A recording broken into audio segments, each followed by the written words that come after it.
This morning, we are learning more about the Euclid police officer killed in the line of duty. The life of Officer Jacob Derbin, a military veteran who served in the Army Reserves, cut short in an ambush-style attack Saturday night during a domestic call for help. This was the first line-of-duty death in the Euclid Police Department in nearly 20 years. We have team coverage for you this morning with more on the details surrounding Officer Derbin's death and the nearly day-long manhunt to find the gunman. Candace Hare is live in Shaker Heights, which is where law enforcement tracked the suspect yesterday. Candace, good morning.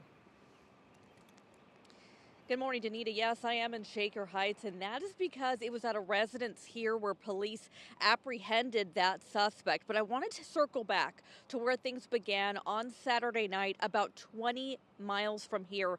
That is when that initial call came in for a domestic disturbance at a residence in Euclid.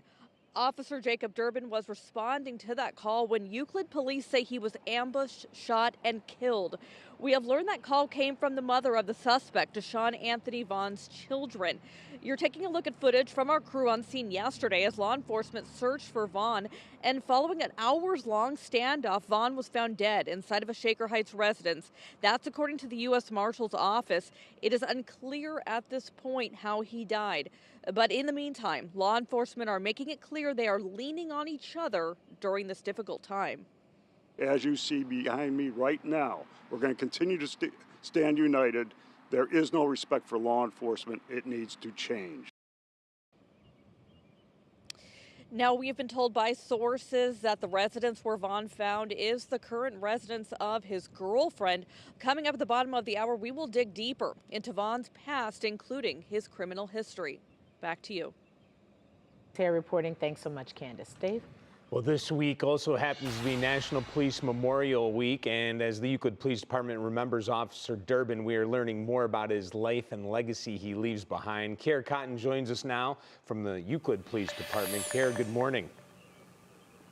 Good morning, Dave. National Police Memorial Week is a chance to honor those who have lost their lives in the line of duty. And here at the Euclid Police Station, they are doing exactly that. As you can see behind me, there is a growing memorial that has been created in honor of fallen officer Jacob Derbin.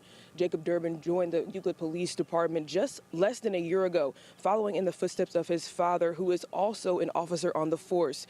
Derbin dedicated his life to public service, also serving in the Army Reserves, but his commitment was cut short as he was shot and killed while on duty Saturday evening. Derbin had plans for the future. His wedding was scheduled for July, but now his family, friends, and loved ones are left to plan his memorial. Police Chief Scott Myers says the late officer will be remembered as one of a kind. His kind heart and enormous smile were infectious. My heart absolutely breaks. He's 23 years old. I want the public to understand what this looks like. I want them to understand the repercussions of this violence. In honor of Officer Derbin, Governor Mike DeWine has asked that all flags be flown at half-staff until his funeral. The information on those services has not yet been announced. All right, so tough to watch. All right, Kara, thank you. We'll see you later this morning. And we'll continue to follow the latest in this developing story right here on 3 News and online at wkyc.com.